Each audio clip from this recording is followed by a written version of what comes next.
പുതുക്കാട് നവജാത ശിശുക്കളുടെ കൊലപാതകത്തിൽ പ്രതികൾ റിമാൻഡിലാണ്. കൂടുതൽ അന്വേഷണങ്ങൾക്കായി പ്രതികളെ കസ്റ്റഡിയിൽ വാങ്ങാൻ തീരുമാനം. 2 ദിവസത്തിനകം കസ്റ്റഡി അപേക്ഷ സമർപ്പിക്കും.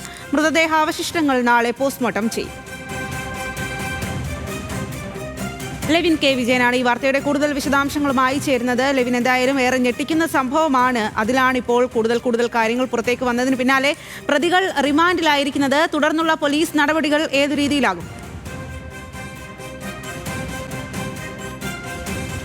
സ്വാതി, അല്പസമയങ്ങൾക്ക് മുൻപാണ് ഇരിങ്ങാലക്കുട മജിസ്ട്രേറ്റ് ദീപ മോഹനന്റെ വീട്ടിലെത്തിച്ച് പ്രതികളെ ഹാജരാക്കിയത്. കോടതി 14 ദിവസത്തേക്ക് പ്രതികളെ റിമാൻഡ് ചെയ്തിട്ടുണ്ട്.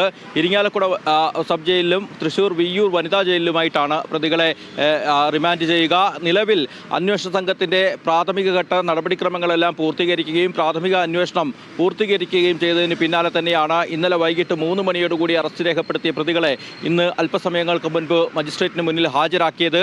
പ്രധാനമായും കൊലപാതക സാധ്യത ഈ കേസിൽ ഉണ്ടായിരുന്നു എന്നുള്ള സംശയത്തിന്റെ അടിസ്ഥാനത്തിൽ തുടങ്ങിയ കേസ് ഇരട്ട കൊലപാതകങ്ങൾ, അതായത് 2 സമയങ്ങളിലാണെങ്കിലും 2 പിഞ്ചു കുഞ്ഞുങ്ങളെ കൊലപ്പെടുത്തിയ മാതാപിതാക്കളിലേക്ക് അന്വേഷണം എത്തുന്നു. അതിന്റെ ശാസ്ത്രീയ തെളിവെടുപ്പുകൾ നടക്കുന്നു. ഇരുവരുടെയും വീടുകളിലായി തെളിവെടുപ്പ് പൂർത്തീകരിച്ചിരിക്കുന്നു. അങ്ങനെ അന്വേഷണത്തിന്റെ ആദ്യഘട്ടം പോലീസ് പൂർത്തീകരിച്ചതിന് പിന്നാലെയാണ് ഇപ്പോൾ കോടതിയിൽ പ്രതികളെ ഹാജരാക്കി റിമാൻഡ് ചെയ്തിരിക്കുന്നത്.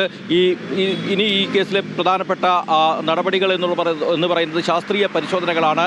2 സ്ഥലങ്ങളിൽ നിന്നായി അസ്ഥി കഷ്ണങ്ങളും മൃതദേഹത്തിന്റെ അവശിഷ്ടങ്ങളും 2 കുഞ്ഞുങ്ങളുടേതായി പോലീസ് കണ്ടെടുത്തിട്ടുണ്ട്. അതോടൊപ്പം തന്നെ മുഖ്യപ്രതിയായിട്ടുള്ള ഭവിൻ കയ്യിൽ സൂക്ഷിച്ചിരുന്ന അസ്ഥികളും പോലീസ് കണ്ടെടുത്തിട്ടുണ്ട്. ഈ 3 അസ്ഥികളും, അതായത് സാമ്പിളുകളും, നാളെ തൃശൂർ മെഡിക്കൽ കോളേജിലും നാളെയും മറ്റന്നാളുമായി പോസ്റ്റ്മോർട്ടം നടത്താനാണ് തീരുമാനിച്ചിരിക്കുന്നത്. ഫോറൻസിക് വിഭാഗം മേധാവി ഡോക്ടർ കെ ഉന്മേഷിന്റെ നേതൃത്വത്തിൽ ഈ അസ്ഥി കഷ്ണങ്ങളും മറ്റും പോസ്റ്റ്മോർട്ടം ചെയ്യും. അത് ശാസ്ത്രീയ അന്വേഷണത്തിന്റെ അടുത്ത നടപടിക്രമങ്ങളാണ്. അതിനുശേഷം തിരുവനന്തപുരത്ത് ഫോറൻസിക് ലാബിൽ അയച്ചുകൊണ്ട് ഈ അസ്ഥി കഷ്ണങ്ങളും മറ്റുമായി DNA പരിശോധന നടത്തും. ഈ കുട്ടികളുടെ മാതാപിതാക്കളായിട്ടുള്ള ഭവിൻ്റെയും അനീഷയുടെയും DNA സാമ്പിളുകൾ ശേഖരിച്ചിട്ടുണ്ട്.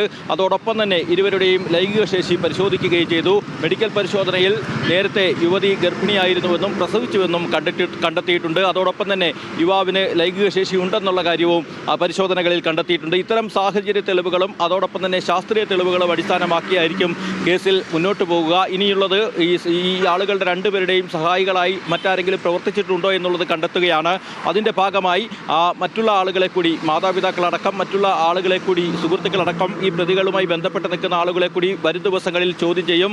അതോടൊപ്പം തന്നെ ഇവരുടെ ഡിജിറ്റൽ തെളിവുകൾ, സാഹചര്യ തെളിവുകൾക്കൊപ്പം തന്നെ CDR വിവരങ്ങൾ തുടങ്ങിയ കാര്യങ്ങളും പരിശോധിക്കാനും തെളിവ് ശേഖരണം നടത്താനും അന്വേഷണ സംഘം തീരുമാനിച്ചിട്ടുണ്ട്. ഇതുവരെ നടത്തിയ അന്വേഷണത്തിലും ചോദ്യം ചെയ്യലുമായി യുവതി ഫോണിൽ സൂക്ഷിച്ചിരുന്ന കുഞ്ഞുങ്ങളുടെ ഫോട്ടോയടക്കം അന്വേഷണ ഉദ്യോഗസ്ഥർക്ക് കണ്ടെടുക്കാനായിട്ടുണ്ട്. അതായത് കൊലപ്പെടുത്തുന്നതിന് മുൻപ് യുവതി 2 കുഞ്ഞുങ്ങളുടെയും ഫോട്ടോ എടുത്തിരുന്നു. അതിലൊരു കുഞ്ഞിൻ്റെ ഫോട്ടോയാണ് ഇപ്പോൾ യുവതിയുടേത് തന്നെയുള്ള ഫോണിൽ നിന്ന് പോലീസ് അന്വേഷണ ഉദ്യോഗസ്ഥർക്ക് കണ്ടെത്താനായിട്ടുള്ളത്. മറ്റൊരു ഫോൺ കുട്ടിയുടെ ഫോട്ടോ എടുത്ത് സൂക്ഷിച്ചിരുന്നെങ്കിലും അത് പിന്നീട് നശിപ്പിക്കപ്പെട്ടു. ആ ഫോൺ കൂടി കണ്ടെടുക്കാനുള്ള ഒരു അന്വേഷണവും ഇതിൻ്റെ ഭാഗമായി നടക്കുന്നുണ്ട്. ഏതായാലും 2 ദിവസമായി കേരള പോലീസിൻ്റെ ചാലക്കുടി സബ് ഡിവിഷനും പുതുക്കാട് സ്റ്റേഷനിലും കീഴിലെ ഉദ്യോഗസ്ഥർ വലിയ പരിശ്രമം തന്നെയാണ് ഈ കേസിൽ തുമ്പുണ്ടാക്കുന്നതിന് വേണ്ടി നടത്തിയത്. അതിൻ്റെ പരിസമാപ്തിയിലേക്ക്, ആദ്യഘട്ടത്തിൻ്റെ പരിസമാപ്തിയിലേക്ക് കാര്യങ്ങൾ എത്തിയിരിക്കുന്നു. പ്രതികളെ റിമാൻഡ് ചെയ്തിരിക്കുന്നു. തുടരന്വേഷണത്തിനായി 2 ദിവസത്തിന് ശേഷം പ്രതികൾക്ക് വേണ്ടി കസ്റ്റഡി അപേക്ഷ നൽകാനാണ് അന്വേഷണ സംഘം തീരുമാനിച്ചിരിക്കുന്നത്. ഈ കാലത്തിനിടയിൽ ഇതുവരെയുണ്ടായ കേസിൻ്റെ സാഹചര്യങ്ങൾ മുഴുവൻ ഒരു ഫ്രെയിം വർക്ക് ചെയ്തുകൊണ്ട് അടുത്ത ഘട്ട അന്വേഷണത്തിലേക്കുള്ള നീക്കങ്ങളാണ് അന്വേഷണ സംഘം ആലോചിക്കുന്നത്. നിലവിൽ PC ബിജുകുമാർ, ചാലക്കുടി DYSPയുടെയും പുതുക്കാട് SHO അമൃതരംഗൻ്റെയും നേതൃത്വത്തിലാണ് ഈ അന്വേഷണം നടക്കുന്നത്.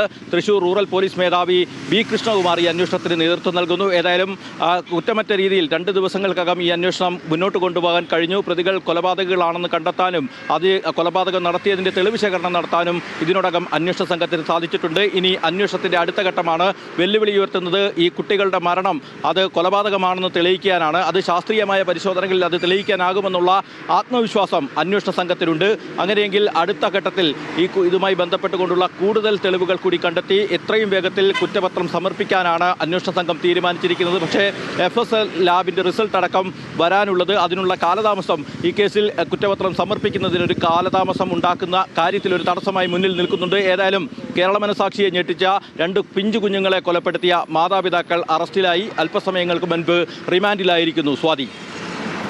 ശരി ലെവിൻ, അതുതന്നെയാണ് കേരള മനസാക്ഷി ഏറെ ഞെട്ടിച്ച സംഭവമാണ്. അതിലാണ് പെട്ടെന്ന് തന്നെ ആ ഒരു അന്വേഷണം പൂർത്തിയാക്കുകയും ഇപ്പോൾ പ്രതികൾ റിമാൻഡിലാകുകയും ചെയ്തിട്ടുള്ളത്. ഇനി കൂടുതൽ അന്വേഷണങ്ങൾ ആവശ്യമാണ്. പ്രതികളെ കസ്റ്റഡിയിൽ വാങ്ങാൻ തന്നെയാണ് പോലീസിന്റെ തീരുമാനം. 2 ദിവസത്തിനകം കസ്റ്റഡി അപേക്ഷ സമർപ്പിക്കുകയും ചെയ്യും. മൃതദേഹ അവശിഷ്ടങ്ങൾ നാളെ പോസ്റ്റ്മോർട്ടം ചെയ്യാനുമുള്ള തീരുമാനമായിട്ടുണ്ട്. ആ വിവരങ്ങളാണ് ലെവിൻ കെ വിജയൻ നൽകിയത്.